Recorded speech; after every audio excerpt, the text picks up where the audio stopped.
ഈ കാണുന്ന വ്യക്തി ആരാണെന്ന് ഞാൻ പറഞ്ഞു തരേണ്ട ആവശ്യമില്ലല്ലോ, നിങ്ങൾക്കെല്ലാവർക്കും അറിയാം.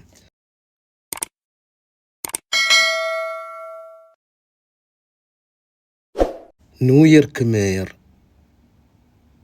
മംധാനി 2014 തെരുവീതികളിൽ കൂടിയിട്ട് ഒരുപാട് ആളുകളുടെ ഇടയിൽ സഞ്ചരിച്ചു. എന്തിനും വേണ്ടിയിട്ടെന്നറിയോ? ഞാൻ മേയറായിട്ട് ഇലക്ഷനിൽ നിൽക്കുന്നുണ്ട്, ഞങ്ങൾക്ക് വോട്ട് ചെയ്യണം.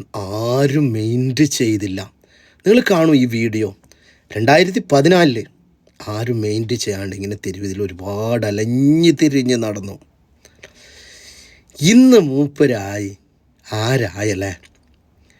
അതേ ന്യൂയോർക്ക് മേയറായി സത്യപ്രതിജ്ഞ 2026 ജനുവരിയിൽ ചെയ്തിരിക്കുകയാണ്. ഇതിൽ നമ്മൾ ഒന്ന് മനസ്സിലാക്കാനുള്ളത്, നമ്മളിടയിൽ നിന്ന് ഒരുപാട് പേര് ജീവിതത്തിൽ നിന്ന് ബിസിനസ് തുടങ്ങിയിട്ടോ മറ്റുള്ള ബുദ്ധിമുട്ടുകൾ കൊണ്ടോ പരാജയപ്പെട്ട് എന്ന് നമ്മൾ അവിടെ അവസാനിക്കുന്ന ഒരു ചിന്താഗതി ഒരുപാട് ആളുകളിൽ ഉണ്ടാകാം. പക്ഷെ നമ്മൾ ഒരിക്കലും തളരരുതേ.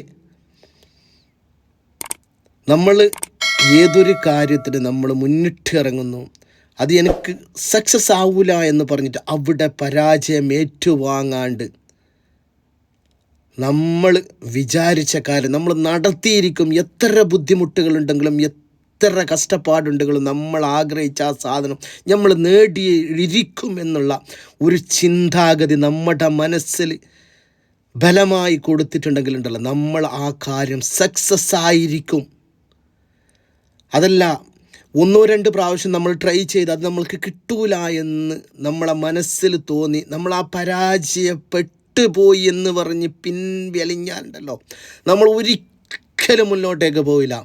നമ്മൾ മുന്നോട്ടേക്ക് പോകണമെങ്കിലുണ്ടല്ലോ, നമ്മൾ വിചാരിച്ച കാര്യം അത് ഞാൻ സക്സസ് ആയിട്ട് എടുക്കുമെന്ന് പറഞ്ഞിട്ടുള്ള ചിന്താഗതിയോട് കൂടി പ്രവൃത്തിയിൽ കൂടി നമ്മളത് കാട്ടിച്ചു കൊടുത്താലുണ്ടല്ലോ, നമ്മൾ ഏതൊരു കാര്യം നമ്മൾക്ക് സക്സസ് ആയിട്ട് തന്നെ വരും. നമ്മളെ വിജയത്തിൻ്റെ പാതയിലേക്ക് നമ്മൾ എത്തിച്ചേരും. ഉദാഹരണമാണ് ഞാൻ പറഞ്ഞത്. അങ്ങനെ ഒരുപാടുണ്ട്. ഉദാഹരണത്തിന് നമ്മുടെ ന്യൂയോർക്ക് മേയറിനെ നോക്ക്. ചെറിയ ചോട്ടാമുട്ട കളികളൊന്നും അല്ല ഇത്. ന്യൂയോർക്ക് മേയറുള്ള സ്ഥാനത്ത് നിന്നാണ് 2014 ഒരുപാട് ആളുകളുടെ അടുത്ത് അലഞ്ഞു തിരിഞ്ഞ് വോട്ടിന് വേണ്ടിയിട്ട് ആരും വേണ്ടി ചെയ്തില്ല. ഇപ്പോൾ ആരാണ് മംധാനി? ആരാണ്? ന്യൂയോർക്കിലെ മേയറാണ്. അമേരിക്കൻ പ്രസിഡന്റിനെ വരെ